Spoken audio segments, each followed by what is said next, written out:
The niece of Dr. Martin Luther King Jr., evangelist Alveda King, is speaking out about voting rights and trends, and she's not mincing words. King, who is also the director of the Civil Rights for the Unborn, the African American outreach for Priests for Life, says basic lessons in Politics 101 for values votes will enable more people to vote based on convictions rather than political correctness.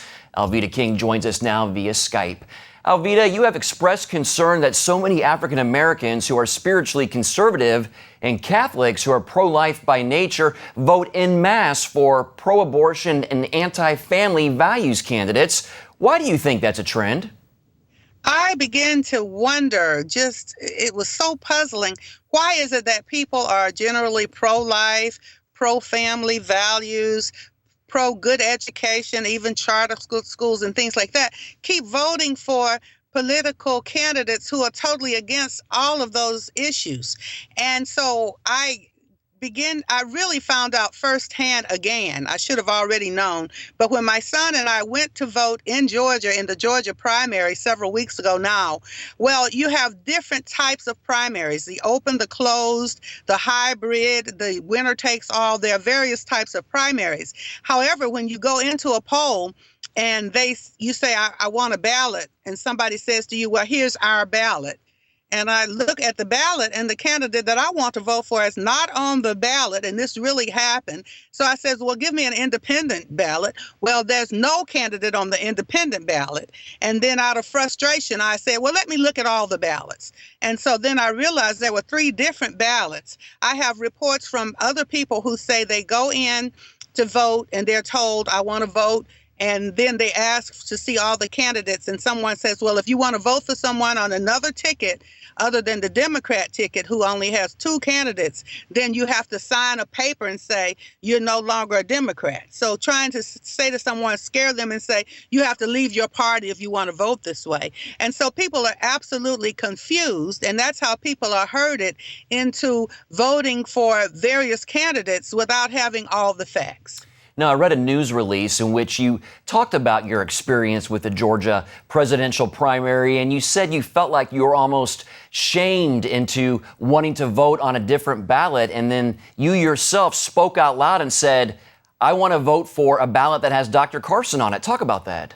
That's it. I want a ballot with Dr. Ben Carson on it because I had every intention from the very beginning to vote for Dr. Ben Carson. But I thought it would be to the advantage of all the voters who were at the poll that day to find out that it is not against the law for a Democrat to vote for a Republican. Of course, now I am conservative, but I've been elected to office as a Democrat. I've worked as an independent. I've been a presidential appointee as a Republican. And so having an understanding that this is America and it is legal, it was legal for me to have all those various positions. And so it is not against the law for a Democrat to vote for a Republican. But you'd be surprised. There are many people who think that you must vote in one party and it's against the law to vote for somebody who is not on your party's ballot.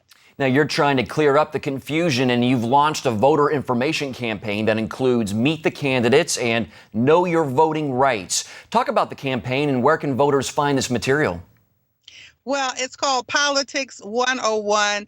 It's available right now in various articles at priestforlife.org, in my blog at africanamericanoutreach.com, or civilrightsfortheunborn.com. And of course, Newsmax did an article within it because I blog for Newsmax sometimes. And so it's out there, and it should be out on my social media as well. Let's talk a little bit about voting rights. What would you say would be the most important things that voters need to take away from this interview as far as their rights? What would you like to get across primarily here? Well, I am 65 years old. I'm the daughter of Reverend A.D. King, who is the brother of Dr. Martin Luther King Jr. They live in heaven now. And many people in the 20th century fought for the rights for everyone to vote, or everyone to have an opportunity, a fair opportunity to vote. So I ask everyone, find out what your rights are as a voter.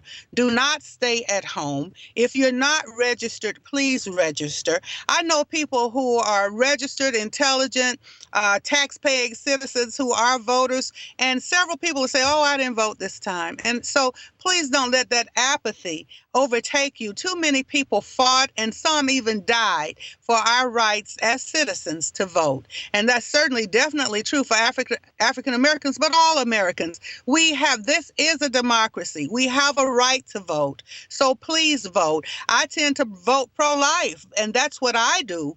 But please find out who the candidates are, find out what the issues are, and vote. And we'll have links to both Meet the Candidates and Know Your Voting Rights on our website, cbnnews.com.